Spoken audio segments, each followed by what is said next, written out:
la siguiente ponencia para que no se nos retrase mucho el tiempo.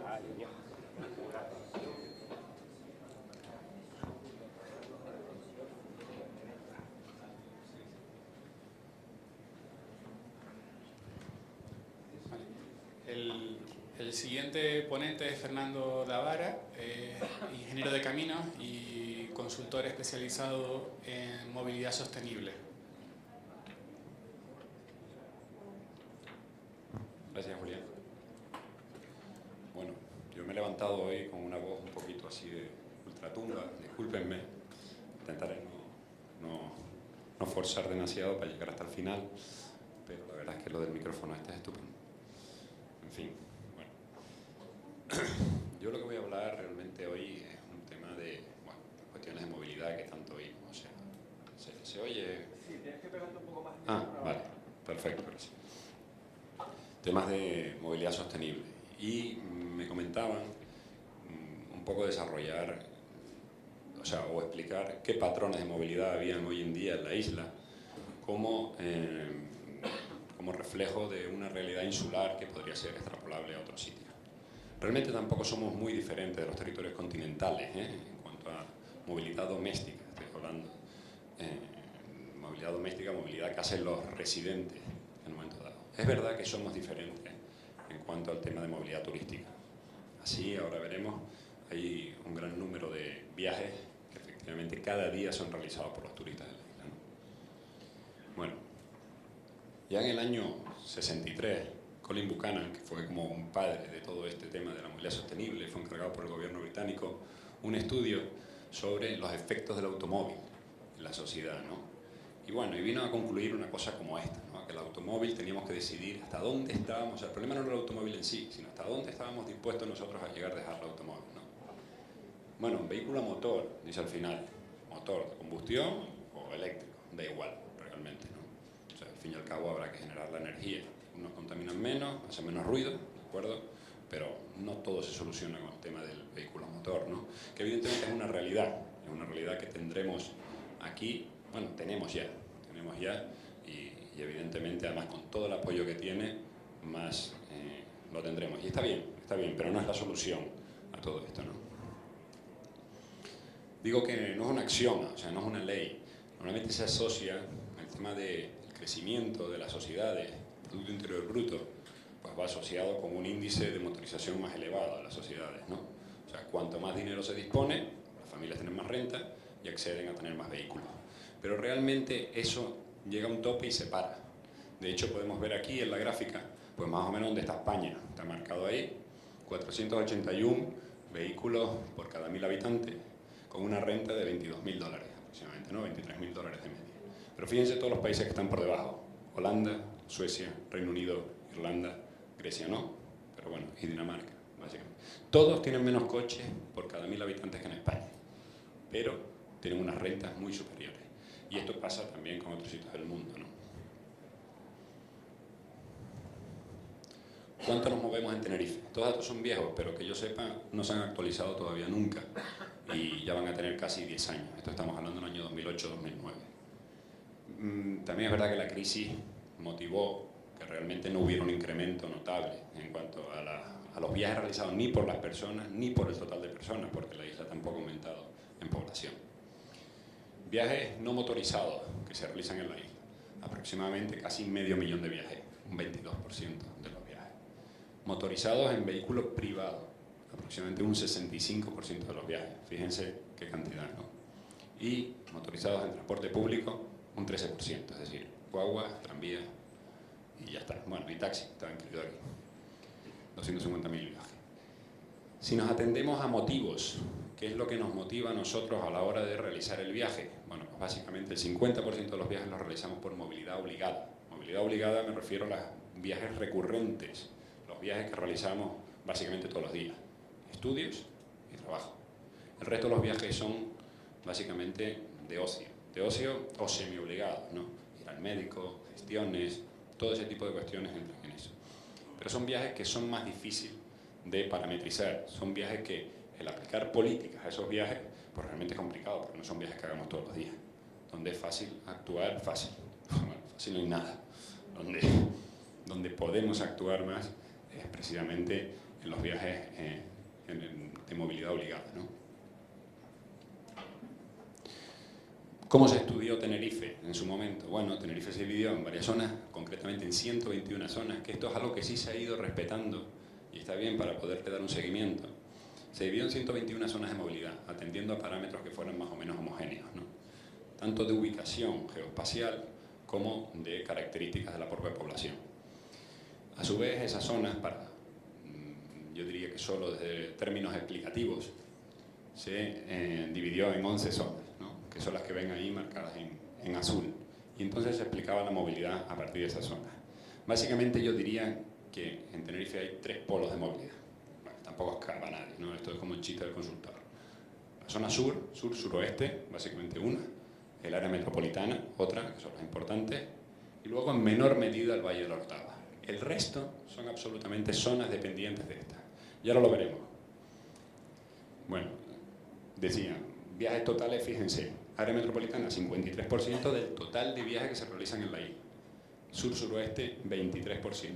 Estamos hablando de un 76% de viajes que son solo en el norte y en el sur, únicamente, ¿eh? Los demás son viajes de por ahí. Y parece que molestan, ¿verdad? Porque tenemos la autopista llena, no sé qué, pues. Realmente aquí es donde está casi la madre del cordero, como se suele decir, ¿no? Independientemente de que también tenemos problemas en otros sitios. Esta gráfica la pongo, bueno, a ver si se ve, ¿no? La pongo porque viene a reflejar un poco la dependencia que tenemos en la necesidad de realizar viajes, ¿vale? Por motivos obligados. Me explico. En la cifra que tenemos en rojo, el porcentaje que tenemos en rojo, viene a decir el porcentaje de residentes que trabajan en esa zona de movilidad marcada. Y podemos ver que básicamente en el sur tenemos un 76%, un 88% en la área metropolitana, o en el norte un 70%, son los únicos sitios que son básicamente que se autogestionan. El resto, podemos ver, la zona sur es 30%, la zona de Arico, 43%, el Valle de Güímar, o la zona norte, 50%, o Acentejo, 33%. Son áreas funcionalmente dependientes. Son áreas que para trabajar, solo el 33% ese de Acentejo trabaja dentro de Acentejo. Es decir, ya tienen la necesidad obligada de irse todos los días fuera. ¿Dónde? Pues generalmente desde Santa Úrsula aproximadamente van al valle, pero desde La Victoria y La Matanza básicamente con el área metropolitana. Aquí se ve lo que serían las relaciones funcionales de la isla, ¿no? Pero lo que decía, el grueso de movimientos están desarrollados básicamente en el sur y en el norte, ¿no? Pero bueno, ¿cuánta gente se mueve en coche o cuánta gente se mueve en transporte público? Miren, básicamente el 40% de la población no tiene disponibilidad de coche. Y cuando hablamos de no disponibilidad de coche, es que no la tienen ni siquiera, o sea, no como conductor, sino tampoco como acompañante, ¿vale? Si vamos a los usuarios del transporte público, es decir, de aquella figura nos quedamos con el porcentaje de los que no disponen de automóvil, que son usuarios del transporte público, o los que bien disponiendo de automóvil son usuarios del transporte público, aproximadamente tenemos un 15%. Fíjense que de los que disponen de automóvil, solo el 3,6% utilizan el transporte público. Es decir, básicamente, el que tiene coche lo usa y el transporte público va por otro lado. Todavía en eso estamos muy poco desarrollados nosotros. O sea, además hay una asociación clara que ha cambiado un poco con el tranvía, veremos, de que el transporte público es para el que no tiene coche. Es decir, son usuarios absolutamente cautivos, los usuarios del transporte público. Lo usan porque no les queda otro remedio. Es más, les diría que el patrón de usuarios del transporte público en la isla es una señora de más de 40 años, generalmente con bajo nivel de estudio y con una cualificación laboral también de bajo nivel. Ese es el patrón del usuario del transporte público en la isla. ¿Qué ha mejorado con el tranvía? Ha mejorado con el tranvía, se ve un medio más potente, un medio más fiable, etc. Fíjense aquí, cuando la gente se tiene que mover por motivo de trabajo, vamos a las columnas de color naranja, básicamente, vemos que en guaguas, por motivo obligado, trabajo o estudio, el 45% de los viajes se hacen por ese motivo. Va subiendo en el tranvía un 52%. Es decir, la gente valora la fiabilidad del tranvía para poderlo usar en ese tipo de viajes que sabe que tiene que llegar a una hora determinada y le va a dar fiabilidad. Pero claro, dice, no, cuando yo tengo que llevar, si tengo coche, voy en coche. Mucho más fiabilidad le da el coche que el resto de modos de transporte. Lo cual, pues lo tenemos complicado. Realmente ya pues pensamos así. Esto tiene toda una explicación cultural detrás, que ahora veremos un poco, ¿no? Pero lo que está claro es que el camino este, o sea, vemos que el camino es un camino que nos lleva directamente a más y más coches, ¿no? Es como el que va anunciado, ve que realmente al final nos vamos cayendo, pero seguimos en la línea. Mientras no nos caigamos, bueno, pues vale. Y claro, tampoco es cuestión de seguir construyendo infraestructura. En otros sitios sí. O sea, en Latinoamérica es frecuente ver cómo se construye más infraestructura. Nosotros teníamos hace poco un proyecto en el Perú, que teníamos que hacer una plaza muy grande, 18.000 metros cuadrados, delante del Centro Cultural de la Nación. Y fue curioso porque, estando construyendo, dice, no, tenemos que tener una reunión. Y es que venía por detrás una autovía de 6 carriles que tenía que pasar por encima de la plaza. Claro, la pregunta era, ¿para qué hacer la plaza, chicos? Si al final te va a pasar una autovía. Casi que les daba igual, ¿eh? 18.000 metros cuadrados de plaza en el principal centro de Lima. Pues al final va a pasar una autovía de 6 carriles por encima. Dice, no, pero bastante arriba. Digo, bueno. Razones para actuar. Bueno, nadie se le escapa. Mejora ambiental, incremento de la productividad. Son tiempos que pasamos, tiempos que perdemos en el automóvil, tiempos que perdemos en desplazarnos. Por equidad social, porque al final estamos desplazando a la población con menos recursos siempre a tener que utilizar el vehículo y vivir en las zonas más alejadas. Son los que no pueden comprar normalmente viviendas en el centro de las ciudades. Hay gente que decide vivir fuera, evidentemente, pero generalmente es lo que suele pasar y al final se ven obligados al uso del coche. Y por mejoras de la seguridad. Evidentemente que en España vamos mejorando, pero todavía estamos bajos a nivel europeo en cuanto a cuestiones de seguridad vial. Líneas directrices, bueno, pues no son tantas, ¿eh? Yo por lo pronto distingo básicamente dos. Una, disminuir el número de viajes. Todo lo que podamos hacer en el sentido de disminuir el número de viajes es lo más sostenible que hay. Si no me muevo, ya no hay necesidad de movilidad sostenible.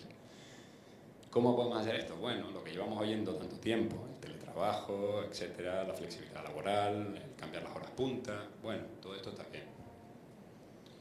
Segundo, el reparto modal. Es decir, aquellos viajes que efectivamente se tienen que realizar, porque no nos queda más remedio, ¿vale? Se hagan con un principio de racionalización en el consumo de energía. Primero, de forma no motorizada, si se puede. Es decir, viajes dentro de la ciudad, muchos son en el mismo Santa Cruz, donde del inicio al fin de la Rambla la gente va en coche. Ahora veremos razones también.